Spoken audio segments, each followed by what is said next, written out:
welcome to today's almost daily devotion. We are in Mark chapter 7. We're going to start with the 24th verse, and it goes like this. Jesus left that place and went to the vicinity of Tyre. He entered a house and did not want anyone to know that he was there. But he couldn't keep his presence a secret. In fact, as soon as she heard about him, a woman whose little daughter was possessed by an impure spirit came and fell at his feet. The woman was a Greek, born in Syrian Phoenicia, and she begged Jesus to drive the demon out of her daughter. "First, let the children eat all they want," Jesus said to her, "for it is not right to take the children's bread and toss it to the dogs." "Lord," she replied, "even the dogs under the table eat the children's crumbs." This is such a hard verse.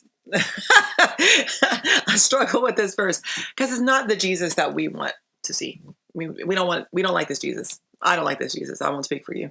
I don't like this Jesus. This one that seems to reject this woman and push her away. And people have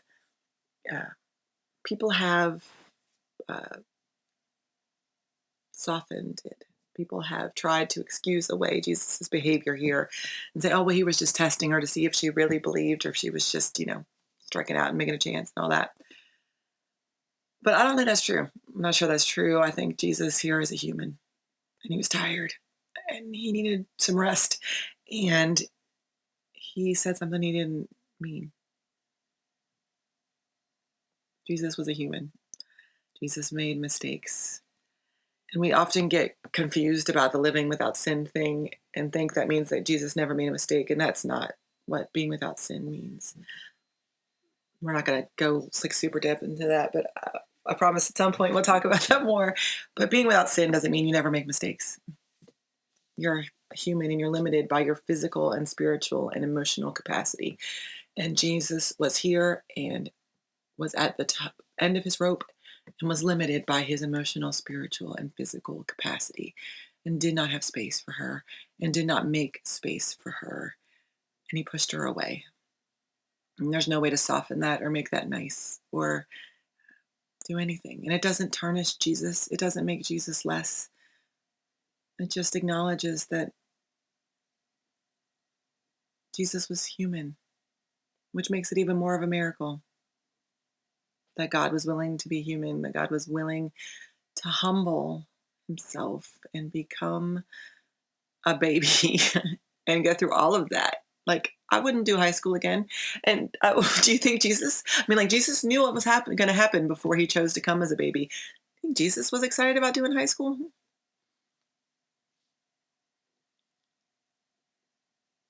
What Jesus teaches us here, what we see here, is that if even Jesus reaches the end of his rope, if even Jesus becomes spiritually, emotionally, physically exhausted to the point where Jesus can't even live up to Jesus' own teachings, Jesus' own example previous to this, Jesus' own imploring of his disciples to create a space for everyone at the table, then you are not any different than that. There are times where you're going to reach the end of your rope. You are physically, spiritually, and emotionally exhausted sometimes. And those are the times where we need to be able to just be. To stop doing long enough to just be. Jesus went into this house with the hopes to not talk to anybody or see anybody or do anything except for just to be and to breathe and be the human Jesus for a little bit. And to slough off that weight and to let it go and to just breathe. And it can be so easy to just keep doing, to be on that hamster wheel, to be constantly in motion. Because what that does is it masks or mimics or covers over whatever the deeper part of us is that's exhausted or hurting or afraid. If we just keep moving, we don't have to deal with that. We don't have to acknowledge that part of us. And so we just keep moving, just keep going so nobody can see that we're hurt or tired or afraid or whatever it is that we're trying to hide. And moms, you are the worst. at this. And I say that because I'm a mom and I'm the worst at this. I've got so many other people's emotional, spiritual, and physical needs on my plate that it is so easy for me to just forget that I need to be just me sometimes. I need that refresher. And so I invite you to just be, to take that space, whether it's 5 minutes or 10 minutes or an hour on the weekend or whatever it is.